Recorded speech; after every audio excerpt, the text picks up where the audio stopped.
네, 안녕하세요. 어, 이번 시간에는 8086 시스템 2에 대해서 같이 학습하도록 하겠습니다. 플로우 어택에 대해서 공부를 하려면은 이 어셈블리를 조금 알아야 돼요. 네, 뭐 이해하는 데는 조금만 알면 됩니다. 그런데 이게 챕터 2니까 만약에 좀 일찍 공부하면 여러분들이 이제 잊어버릴 수 있잖아요. 그래서 이거를 순서를 좀 바꿨어요. 참고하시기 바랍니다. 자, 목차는 8080 시스템 CPU와 레지스터, 메모리 구조 동작, 어셈블리어. 이게 어셈블리 랭귀지라고 그랬죠. 어셈블리 랭귀지. 기본 문법. 이 기본 문법을 조금 알아야 돼요. 이거는 뭐 사실 그냥 이렇구나라고 아시면 되고요. 버퍼 오버플로우 어택을 이해하기 위해서는 어셈블리 랭귀지를 조금 알아야 되고, 스택을 이용한 명령 처리 과정은 반드시 알아야 됩니다. 예. 하지만 여기서 이해가 잘 안 되더라도 버퍼 오버플로우 어택은 스택이 어떻게 처리되는지에 대해서 개념만 알고 있으면 충분히 여러분들은 이해할 수 있습니다. 자, 이거 학습하면은 여러분들이 이러한 내용들을 이해할 수가 있는데, 어셈블리 랭귀지를 여러분들 이해할 수 있을 거고, 스택에서 처리하는 구조를 여러분들은 이해해야 합니다. 네. 자, 8086 시스템 CPU와 레지스터에 대해서 한번 볼게요. 우리 이거 많이 보죠? X86, 80, X80, X86. 이게 도대체 뭘 의미하는지 한번 볼게요. X86 또는 80 X86은 인텔이 개발한 마이크로 프로세스 계열을 의미하고요. 8086 시스템은 32비트가 이제 처리가 확정된 80386 이후의 버전을 의미합니다. 요거는 80X86이 32비트를 얘기하는구나. 그래서 앞에 여기 X86은요 32비트고요. X64는 64비트예요. 그래서 혹시 이제 모르시는 분은 야, 여기 64비트면 요건 86비트 아니야? 이렇게 이제 오해를 할 수가 있어요. 이게 숫자가 더 높으니까요. 그런데 이게 X86은 80 X86에서 이제 나왔기 때문에 그렇습니다. 80X86이 그 시리즈가 32비트였거든요. 그리고 참고로 이렇게 8086, 뭐 80186, 286, 386, 486은 80X86으로 통칭을 해요. 80 시리즈들 이렇게. 요게 8086으로 통칭을 한다. 요거죠, 그러니까. 그 다음에 이제 숫자로 상표를 등록할 수가 없잖아요. 그래서 그 뒤로는 이제 펜티엄과 같은 별도 이름을 사용하게 이제 됐습니다. 숫자로 상표를 그러니까 AMD에서 인텔이 이 숫자로 이렇게 상표 등록하는 거를 반대한 거죠. 못하게 이의 제기를 하니까 그게 이제 맞다라고 보고 그 다음부터는 펜티엄과 같은 이름으로 이제 사용을 하게 된 겁니다. 자, 8086 시스템 쪽에 보시면 우리 요게 이제 제 호스트 PC의 작업 관리자하고 리소스 모니터링이에요. 요거 한번 잠깐 볼게요. 시작 버튼에서 뭘 누르면 되냐면 작업 관리자를 누르면 돼요. 요걸 좀 쇼 마침을 하고요. 자, 여기서 할게요. 지금 이게 얼굴이 나오니까 안 보이겠네. 하여튼 시작 버튼에서 작업 관리자를 누르면 여기가 나옵니다. 자, 우리는 이거 아마 간단히 이렇게 나오시는 분들도 있을 거예요. 이렇게 나오는 분들이 있으면 이걸 자세히를 한번 넓히면 되고요. 여기서 프로세스를 볼게요. 프로세스에서 성능을 보면은 여기 여러분들 제가 그 VMware 워크스테이션을 설치하려면 이 가상화, 버추얼라이제이션이 사용되어져야 된다라고 사용으로 되어 있다라는 걸 우리 학습한 적이 있어요. 그래서 이 CPU는 가상화가 사용되는 걸로 지금 세팅이 되어 있는 거고요.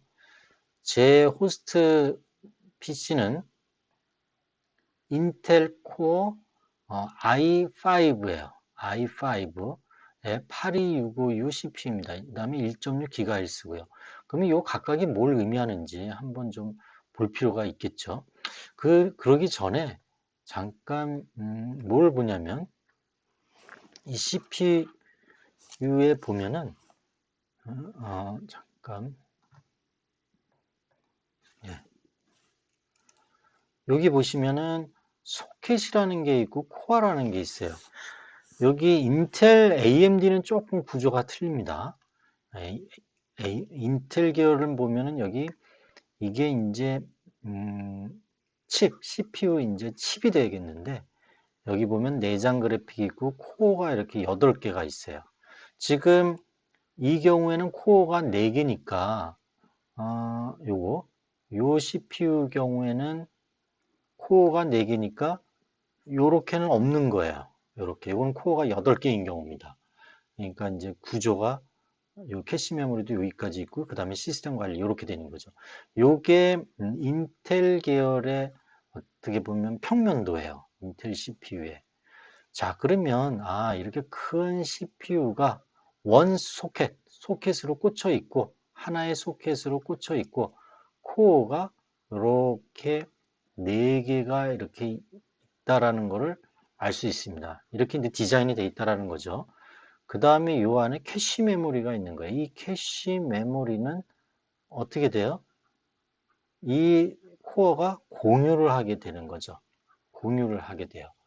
그래서 인텔 계열의 이 코어 CPU는 이 한 개의 코어가 만약에 불량이 나버리면 이 전체 CPU를 사용을 하지 못합니다. 교체가 안 돼요. 바로 그런 단점이 있어요. 자, 근데 AMD 경우에는 어떻게 되어 있냐면 코어가 이렇게 예를 들면 위에 이렇게 있고요. 여기 밑에 예를 들면은 뭐 메모리 뭐 이런 것들이 있어요. 그래서 이 AMD는 예를 들면 이 코어 안에 이렇게 요게 만약에 불량이 났어요. 그러면 요것만 떼서 교체가 가능합니다. 그런 장점이 있어요. 그러니까 어떻게 돼요? 가격 측면에서 AMD가 좀 경쟁이 있겠죠. 그래서 인텔이 이렇게 급부상하다가 이게 어느 시점인지 모르겠는데 AMD가 바닥을 기다가 이렇게 쭉 같이 비등하게 이렇게 간 적이 있어요. 마켓 쉐어가. 하여튼 그런 좀 차이가 있다라는 걸 보시면 좋겠고요. 이 코어 안에 가상적인 코어가 이렇게 또 하나 2개가 있을 수 있습니다. 이게 스레드입니다. 스레드. 여기에 스레드. 그래서 여기 보면은 소켓은 CPU와 메인보드를 서로 결합하는 부분이고요. 이게 전체 코어는 CPU에 내장된 처리의 회로의 핵심 부분이에요. 그 핵심 부분. 네. 그러니까 4개의 코어가 CPU가 있다 그러면 이게 또 왜 이렇게 코어를 이렇게 4개, 8개 이렇게 늘려놨냐면 원코어로 되어 있는 CPU는 이 속도를 뭘로 측정합니까? 여기 보면은 1.6GHz. 이게 처리 속도잖아요. 이 처리 속도를 향상시키면 되거든요. 그러니까 지금 현재 아마 5.6GHz인가 뭐 이 정도까지 나와 있을 거예요. 근데 이거를 계속 끝까지 올릴 수가 없었어요. 왜냐하면 이거를 올리게 되니까 열심히 일하면 어떻게 돼요? 우리 운동하면 땀 나잖아요. 그죠? 머리 많이 쓰면 머리에서 이거 기름이 모록모록 납니다. 그것처럼 얘가 열이 올라가는 거예요. 템퍼리처가 급상승하는 거예요. 그러면 어떻게 돼요? 이걸 발열을 시켜줘야 되는데 그 발열을 시켜주는 한계가 있는 거죠. 그리고 열이 어떤 임계치를 넘어가 버리면은 불량으로 떨어져 버리는 거죠. 그러니까 열이 어느 정도까지 올라갔다가 내려줘야 되거든요. 그 한계가 있는 거예요. 이 속도가. 그래서 인텔에서 이렇게 CPU 안에 코어를 만들어서 예를 들면 물리적으로 4개의 코어가 있는 것처럼 또는 2개의 코어를 넣어서 2개의 CPU가 있는 것처럼 만든 겁니다. 그 다음에 스레드는 물리적인 코어와는 달리 논리적으로 나는 일종의 가상 코어를 또 여기다가 또 만들어 놨어요. 서로 다른 일을 할 수 있게. 왜냐하면 이 두 코어가 예를 들면 이 코어가 있으면 뭐 예를 들면 블락 IO를 한다 그러면 이 CPU가 연산을 안 하기 때문에 놀아요. 그래서 이 코어를 만들어서 이 코어가 어떤 일정한 일을 할 수 있도록 하는 거죠. 그러니까 효율성을 높이기 위해서 이렇게 논리적인 또 코어를 만들게 된 겁니다. 네, 그 정도로 이해하시면 될 것 같습니다. 자, 그래서 제 호스트 PC 경우에는 어떻게 돼요? 4개의 코어가 이렇게 있고, 네, 소켓 하나에 4개의 코어가 있고, 여기 스레드가 2개가 있다. 그래서 여기 보시면요, 리소스 모니터를 보면은 CPU 0에서 CPU 7까지 8개 마치 CPU가 있는 것처럼 논리적으로 보여주고 있어요. 그래서 여기서 보시면 이 리소스 모니터 열기를 하면 여기는 아이고, 네, 여기 볼 수가 있는데 여기 보시면은 어떻게 돼 있어요? 네, CPU가 지금 마치 8개 있는 것처럼 보이죠? 이게 코어 4개에 한 코어당 스레드가 2개이기 때문에 8개의 논리적인 CPU가 있는 것처럼 보입니다. 그 CPU 전체에 대한 지금 사용량, 그다음에 각각에 대한 사용량 이렇게 이제 보이는 거죠. 이해되셨죠? 자, 그다음에 여러분들이 뭐 메모리 디스크 네트워크 뭐 이런 거를 이렇게 그래픽으로 볼 수가 있습니다. 자, 여기까지 할게요. 자, 그다음에 자, 인텔 CPU 모델별 관련 정보인데요. 여기 보시면 아까 이 80 곱하기 86 요게 이제 시리즈로 이런 거를 의미한다고 그랬고 80386부터 이제 32비트가 이제 드디어 나오게 됩니다. 그죠? 486, 32비트. 그 다음에 이 숫자를 못 쓰게 AMD에서 그 이제 뭐라 그러나 못 쓰게 이제 그 특허, 뭐 특허라든지 뭐 이런 거를 반대를 하니까 이제 펜티엄으로 이렇게 바뀌게 된 겁니다. 이름들이. 자, 인텔 CPU 모델별 관련 정보를 볼게요. 64비트 중심인데 이게 제 호스트 PC의 CPU라고 그랬잖아요. 코어 i5 8265U예요. 1.6GHz. 그렇게 빠르지 않은 겁니다. 이 왼쪽에 보면은 패스마크가 성능 측정 값이라고 그래요. 성능 측정. 그러니까 이 6000에서 7000, 6000에서 7000이 가장 성능이 좋은 거겠죠. 이게 낮으면 낮을수록 성능이 낮은 거고요. 제가 보유하고 있는 노트북의 i5 8265는 어디일까요? 82, 요 정도 되겠네요. 그죠? 여기. 그러면 성능 측정값이 2000에서 3000이에요. 그러니까 다른 거에 비해서는 뭐 그다지 빠른 CPU가 아니에요. 자, 그러면 이거를 볼 수 있는 방법은 어떻게 보느냐? 이 코어, 요거는 코 브랜드명이에요. 브랜드명은 코어, 제온, 펜티엄, 셀러론 이렇게 표시를 할 수 있습니다. 여기 라이젠은 브랜드명인데 AMD의 브랜드명이에요. AMD의 브랜드명입니다. 그 다음에 여기 i5는 등급이에요. i3, i5, i7, i9 성능 기준 대분류예요. 아무래도 숫자가 높으면 높을수록 성능이 좋은 거겠죠. 그 다음에 요거는 세대예요. 8세대를 의미한 거예요. 만약에 6이면 6세대, 5세대, 3세대, 뭐 7세대, 8세대, 9세대, 10세대. 지금 11세대까지 나온 걸로 알고 있습니다. 그죠? 그러니까 세대가 높으면 높을수록 훨씬 좋은 거겠죠? 그죠? 그러니까 이게 i7하고 i5에서 무조건 i7이 더 좋다, 성능이 좋다라고 말할 수 없어요. 왜냐면 뒤에 i7 경우에 예를 들면 뭐 3이에요, 여기가. 3세대거든요. 근데 i5 경우에 여기가 예를 들면은 뭐 9세대예요.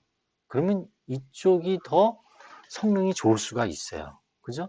그럴 것 같아요.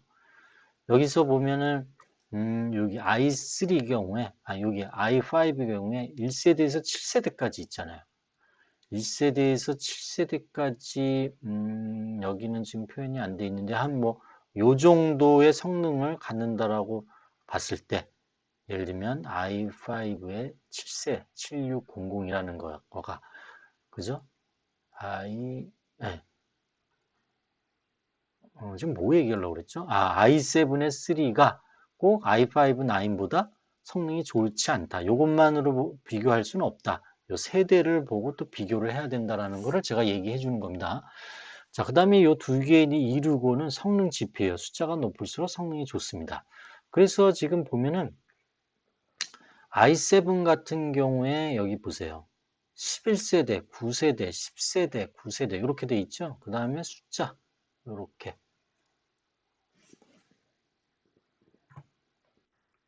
잠깐 좀 기침이 나와서 요거를 좀 지우고 볼게요.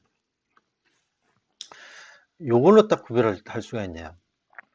i7이긴 하지만 11세대, 9세대, 10세대가 있지만 같은 성능이에요. 이 뒤에 여기는 숫자가 크죠?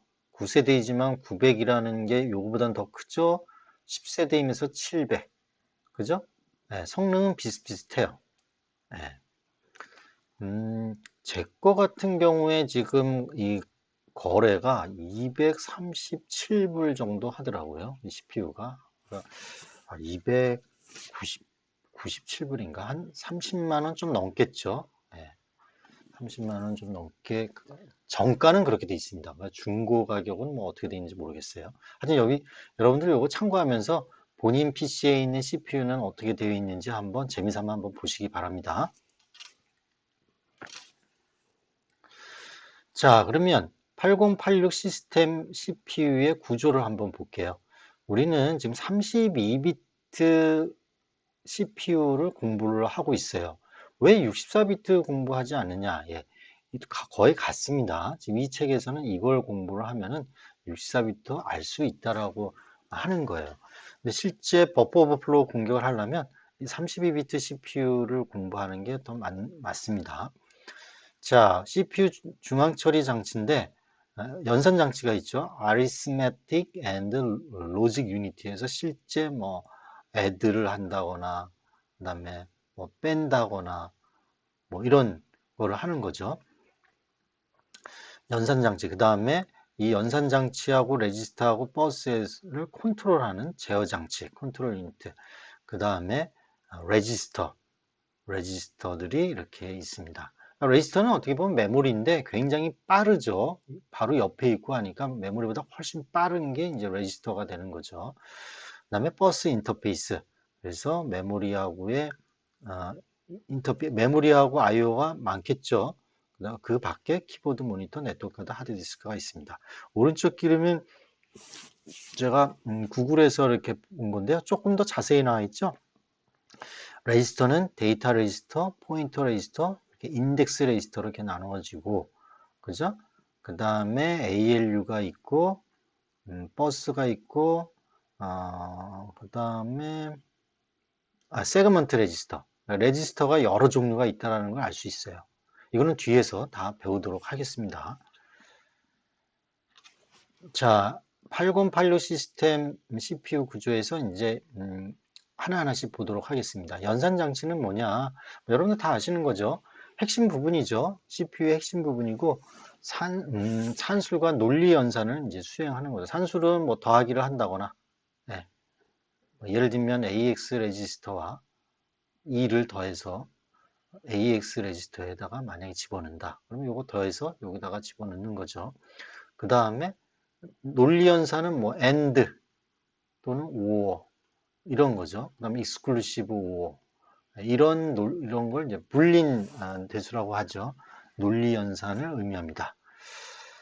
자, 그래서 내부 장치에는 애더, 컴플리멘터, 쉬프터 이런 것들이 있고요.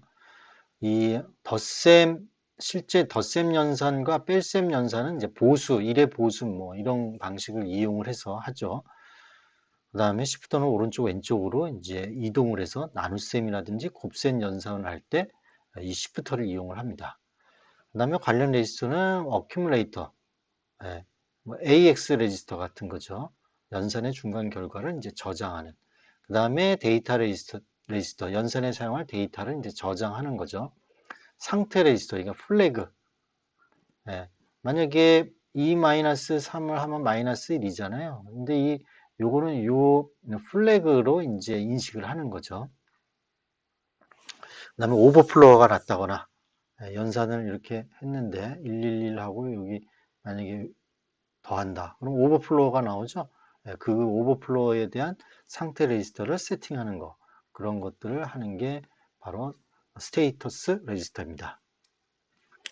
그 다음에 컨트롤 유니트. 컨트롤 유니트는 입력, 출력, 기억, 연산 장치를 제어하고 감시하는 거고요. 얘, 어, 네, 여기 보면은 명령 해독기 또는 부호기, 주소 해독기, 그 다음에 관련 레지스터로는 프로그램 카운터. 프로그램 카운터가 하나씩 증가하면서 그 next instruction, 예, 실행할 명령의 그 주소를 이제 저장을 해 놓는 거죠. 그래서 프로그램 카운터가 이제 증가하는 거죠. 그다음에 명령 레지스터. 현재 실행 중인 명령 저장을 하고 메모리 주소 레지스터, 메모리 버퍼 레지스터. 이거는 메인 메모리 장치의 번지를 저장을 하고 메모리 버퍼 레지스터는 메모리 주소 레지스터에 저장된 주제의 실제 내용을 이제 저장을 하게 됩니다.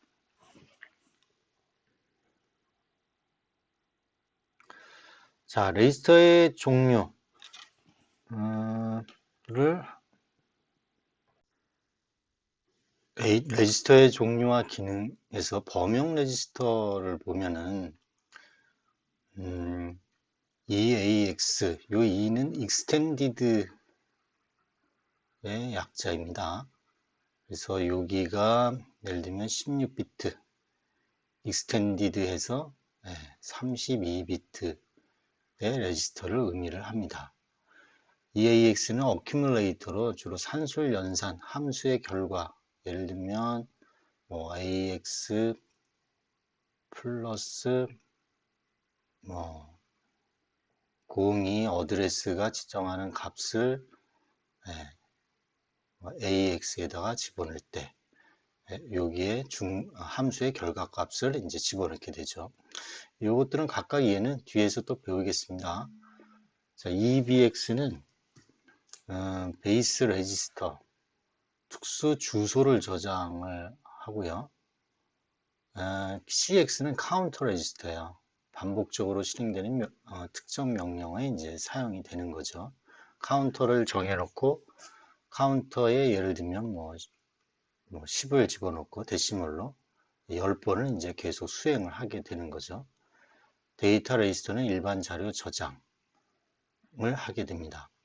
자, 이 세그먼트 레지스터는 좀 주의 깊게 볼 필요가 있어요. 우리 버퍼 오버플로우 어택에 관련해서 지금 학습하는 게 목적이기 때문에 거기에 지금 포커스를 제가 맞추는데 우리 이따가 이제 프로세스에 대해서 이제 또 한번 얘기를 할 텐데 이 하나의 프로세스는 코드 세그먼트 그 다음에 데이터 세그먼트 물론 데이터 세그먼트에 BSS도 있는데 그건 이따가 얘기하고 일반적으로 데이터 세그먼트 그 다음에 힙 그 다음에 위는 스택이라는 게 존재합니다. 그래서 이거는 어떻게 돼요? 코드 세그먼트니까 이게 이제 하나의 프로세스거든요. 여러분들이 프로그램을 만들어서 A라는 프로그램을 엑스큐션 파일로 하면 이게 이제 파일 폴더 밑에 파일로 이렇게 저장이 되겠죠. 이게 물리적인 피지컬 어드레스로 이제 올라오게 되고 프로세스는 어떤 매핑 테이블을 거쳐서 이 피지컬 어드레스를 피지컬 어드레스에 존재하는 그 프로그램을 그러니까 다시요. 이 프로세스라는 이게 가상 주소인데 이 가상 주소를 요 메모리 매니지먼트 유닛이라는 걸 통해서 피지컬 어드레스, 이게 메인 메모리입니다. 피지컬 어드레스로 이제 지정 포인트 하게 됩니다. 그러니까 개발하는 입장에서는 개발자와 사용자 입장에서는 프로세스마다 이 가상의 주소가 이렇게 존재하는 거죠. 그리고 이게 로우 어드레스고 이게 하이 어드레스예요. 32비트 같은 경우에는 0부터 2의 32승 마이너스 1 주소까지 그러니까 한 4기가바이트가 되겠죠. 4기가바이트에 해당하는 어드레스를 보유하게 됩니다. 자, 그러면 이 프로세스가 이렇게 있으면 스택은 위에서 거꾸로 이렇게 증가를 하고 힙은 아래에서 위로 증가를 하게 돼요. 물론 이 힙이 늘어나서 스택을 넘어가면 힙 오버플로우가 되는 거고 스택이 늘어나서 힙을 점유하게 되면 스택 오버플로우가 될 겁니다. 어쨌든 세그멘테이션 폴트가 날 겁니다. 자, 이 세그먼트 레지스터는 코드 세그먼트 레지스터에서 요거를 포인트 하는 거죠. 실행될 기계 명령어가 저장된 메모리 주소를 지정을 할 겁니다. 여기가 만약에 스타트라 그러면 처음에 여기를 지정하게 될 거예요. DS는 바로 요 세그먼트를 지정을 하게 될 거예요. 물론 요 중간에 있는 데이터를 액세스하기 위해서는 옵셋이라는 걸 이용을 해서 쉽게 찾아가게 될 겁니다. 스택 세그먼트는 여기를 지정을 하겠죠. 네, 마지막 스택은 요렇게 들어갑니다. 네, 요렇게 들어가서 나올 때는 요렇게 나오는 거죠. last in, first out으로 돼 있어요. 그래서 이 스택은 프로그램이 임시로 저장해야 하는 데이터, 사용자의 PO7 서브루틴이 사용할 데이터와 주소를 저장을 합니다. 이건 좀 자세히 배울 겁니다. 그 다음에 이제 엑스트라 세그먼트 레지스터가 있습니다. ES, FS, GS. 우리는 요 세 가지는 꼭 기억을 해야 될 겁니다. 자, 그 다음에 포인트 레지스터가 있는데 EIP는 아까 얘기한 대로 명령, 이 코드 한 프로세스에 여기 코드 세그먼트가 있었죠. 요 EIP는 이게 로우 어드레스고 요게 하이 어드레스면 EIP가 다음 명령어의 옵셋을 저장하며 코드 세그먼트 레지스터와 합쳐서 다음에 수행할 명령의 주소를 형성을 할 겁니다. 이게 증가하는 거죠. 코드 세그먼트가 지정이 돼서 옵셋으로 EIP가 인크리먼트 될 겁니다. 그 다음에 베이스 포인트는 스택 세그먼트 레지스터와 함께 사용되고 스택 내 변수 값을 읽는 데 사용됩니다. 이거는 베이스 포인트는 세그먼트 아까 보면은 여기 스택 세그먼트 레지스터와 함께 EBP가 사용이 될 거라는 걸 여러분들이 기억을 하면 되고요. 요것도 스택 포인터도 ESP하고 EBP는 서로 연관성이 많아요. 연관성이 많은데 이거는 예를 들면서 설명을 할 테니까 EBP하고 ESP가 있구나 라고 이 정도로 여기서 인식하면 됩니다. 그 다음에 EDI는 목적지 주소에 대한 값을 저장을 하고 데스티네이션 인덱스죠. 그 다음에 소스 인덱스 출발지 주소에 대한 값을 저장하는 게 ESI입니다. 그 다음에 이 플래그는 연산 결과 및 시스템 상태와 관련된 여러 가지 플래그 값을 저장하는 레지스터예요. 자, 그래서 이 범용 레지스터, 제너럴 퍼포스 레지스터는 좀 구별할 필요가 있는데 우리가 16비트 경우에는 AX라는 레지스터의 이름을 사용을 합니다. 근데 이걸 8비트로 나누어졌을 때 여기 AH, AL 이렇게 구별이 가능하고 우리는 보통 32비트를 가지고 공부를 하기 때문에 이 extended AX도 기억을 해야 되고 64비트 우리가 보통 지금 사용하는 노트북이나 데스크탑은 64비트죠. RAX로 표기를 합니다. 이 R은 레지스터의 의미예요.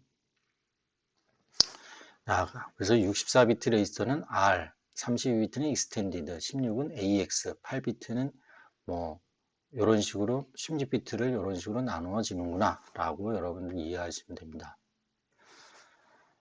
자, 요거는 뭐 여러분들 다 얘기를 했기 때문에 넘어가도록 하겠습니다.